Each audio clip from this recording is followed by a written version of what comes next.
This is Villa Kenworthy, and today we're going to prune some tomato plants.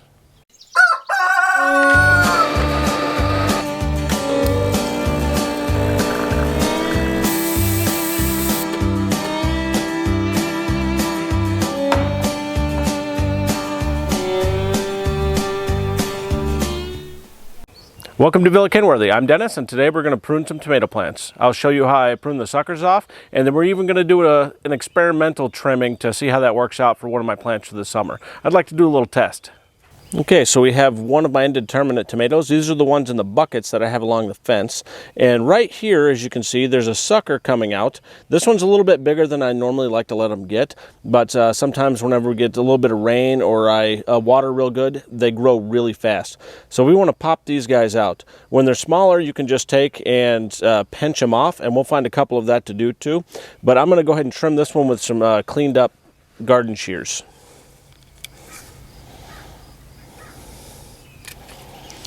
So you just take those off. As you can see, here's the main stem that's coming up.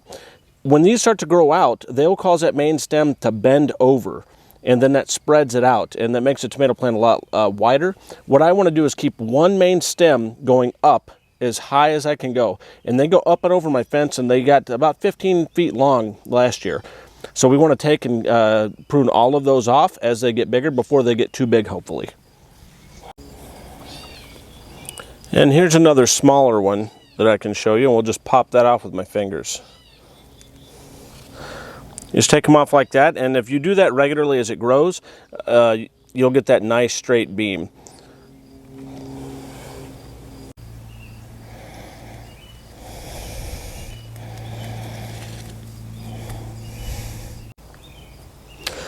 Now, as I mentioned briefly in my last video, you want to make sure that they grow up enough to where you can separate them, because you don't want to mistake the main beam for the sucker. And right here, you've got the main beam that's still coming up. This right here is a sucker. So you got to be careful, because you could easily get confused and accidentally top it off. Now, if you accidentally top it off and you still have another sucker coming, that one could take over. You just have to pay very close attention.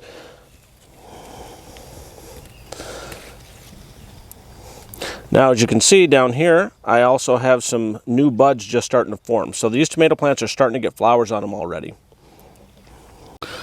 The next thing I'm going to do is trim some of the bottom branches. So as we go up, you get a certain series of branches before you hit the flowers where the fruit's going to grow. I like to have enough airflow, and you don't like to have so many branches touching the ground, because that's how they get infection. So what I'm going to do is, just as it's gotten big enough now and the plant's strong enough, I'm just going to trim off some of those branches to give a little bit of airflow, and then that also makes it easier to water the plant inside these buckets.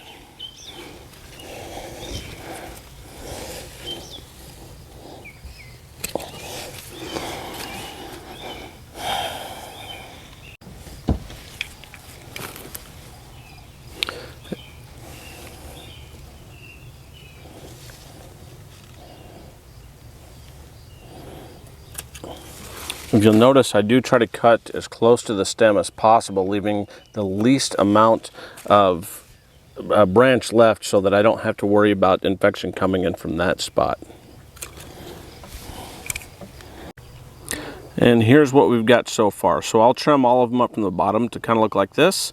And that's just going to give a little bit of space to help me water them, keep the leaves up, and it allows better airflow. And then we'll trim these up as we go. And after they fruit, a lot of these branches will start to turn yellow and they fall off anyway. Now, what I'd like to do for an experiment, since I have all of these in buckets and they're fairly close together, I'd like to see how they do if I trim some of the branches back and don't have quite so many leaves. The leaves provide energy for the growth of the plant, and then they also put the energy into the fruit producing ability. Now, all of these leaves, there's quite a few of them down here, and my theory is that we don't need all of those to help aid in that growth. And since how we're pruning off those suckers, I'm wondering if these trimmed back can produce enough energy to still have the plant do really well. So we're going to do a little experiment with a few of these tomato plants, and we're going to cut those back.